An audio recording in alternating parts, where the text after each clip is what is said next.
வாருங்கள் நேயர்களே, அனைவரையும் கோகுலம் ஜோதிடம் அன்புடன் வரவேற்கிறது. நாம் இன்றைய பதிவில் பார்க்க இருப்பது, எந்த ஒரு கிரகமும் ஒரு திருமணத்தினை நடத்துவதற்கு அல்லது நடந்த திருமணத்தினை கெடுப்பதற்கும் எல்லா விதமான குணங்களையும் கொண்டிருக்கும். ஒரு கிரகம் நல்லவர், அவர் நல்லதை செய்வார் என்று நினைத்தால் அது தவறு. ஒரு கிரகம் கெட்டவர், அவர் கெடுதல் செய்வார் என்று நினைத்தாலும் அது தவறு.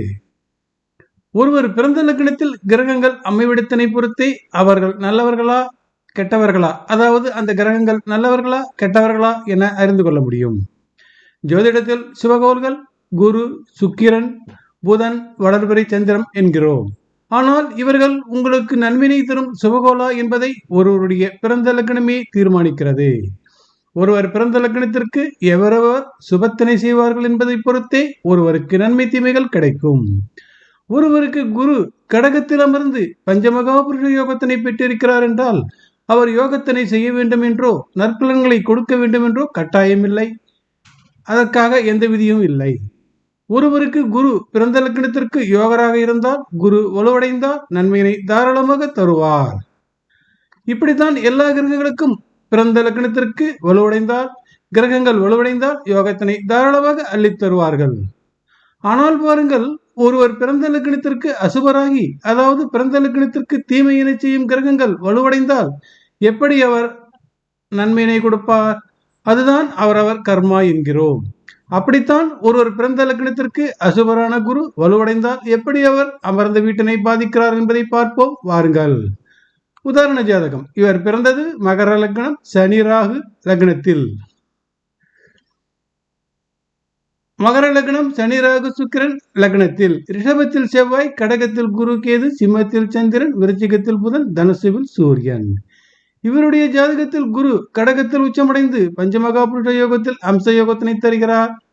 இவருடைய ஜாதகத்தில் குரு கடகத்தில் அமர்ந்திருக்க, கடக சந்திரன் சிம்மத்தில் அமர்ந்திருக்க, சிம்ம சூரியன் தனுசுவில் அமர்ந்திருக்க, இப்படியாக ஸ்ரீ கணபதி யோகமானது ஏற்பட்டிருக்கிறது. நன்றாக மீண்டும் ஜாதகத்தினை பார்வையிடுங்கள்.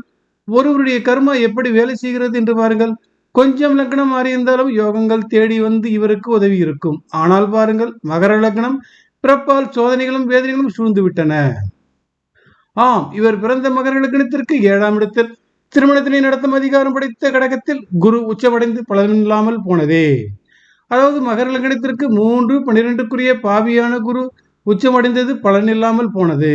ஆம், இவர் பிறந்த மகர லக்னத்திற்கு ஸ்ரீ கணபதி யோகமானது 7, 8, 12 ஆகிய வீடுகளுக்குள் ஏற்பட்டதால் தீராத வேதனைகளும் வந்து சேர்ந்தது. இவருக்கு திருமணம் நடந்தும் பலனில்லை. திருமண பிரிவு ஏற்பட்டது. ஆனாலும் சிவகோளான குரு இங்கு அமர்ந்து நன்மையை தருவதற்கு யோசிக்கிறார். மாறாக கடுமையான தண்டனைகளை கொடுக்கிறார்.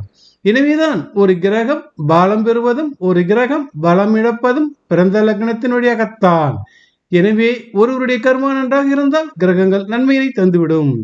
ஒருவருக்கு முன் கர்மாவினை அடையாளம் காட்டும் வீடுகளாக 2, 5, 8, 11 வீடுகள் வருகின்றன. இந்த முன்கர்மாவில் கடுமையான முன்கர்மாவினை அடையாளம் காட்டும் வீடுகள், அதாவது தீய கர்மாவினை தரும் வீடுகள் 8 மற்றும் 11. இந்த ஜாதகத்தில் 8ஆம் இடத்துக்குரியவர் முன்கர்மா கிரகமான சூரியன் ஸ்ரீ கணபதி யோகத்தினோடு இணைந்து முன்கர்மா தோஷங்களை கொண்டு வந்து சேர்க்கிறார். இந்த ஜாதகத்தில் 11ஆம் இடத்துக்குரியவர் முன்கர்மா கிரகமான செவ்வாய், தீய முன்கர்மா கிரகமான செவ்வாய் ரிஷபத்தில் அமர்ந்து தனது பார்வையினை மற்றொரு தீய முன்கர்மா வீடான 8ஆம் இடத்திற்கு கொடுக்கிறார். எனவே கர்மா விழித்து எழுவதற்கு செவ்வாயும் சூரியனும் முனைப்பு காட்டுகிறார்கள். எனவேதான் ஒருவருடைய ஜாதகத்தில் கர்மாவினை வெளிக்கொண்டு வருவதே பிறந்த லக்னம்தான். அதுபடியே ஒருவருக்கு ஜாதகத்தில் யோகத்தினை வெளிக்கொண்டு வருவதும் பிறந்த லக்னம்தான். என்னதான் சுபகோளாக இருந்தாலும் பிறந்த லக்னத்திற்கு உதவி செய்யும் கிரகமாக வந்தால்தான் அந்த சுபகோளும் உதவி செய்யும். நன்றி, வணக்கம். மீண்டும் பிறிதொரு பதிவில் சந்திப்போம் நேயர்களே.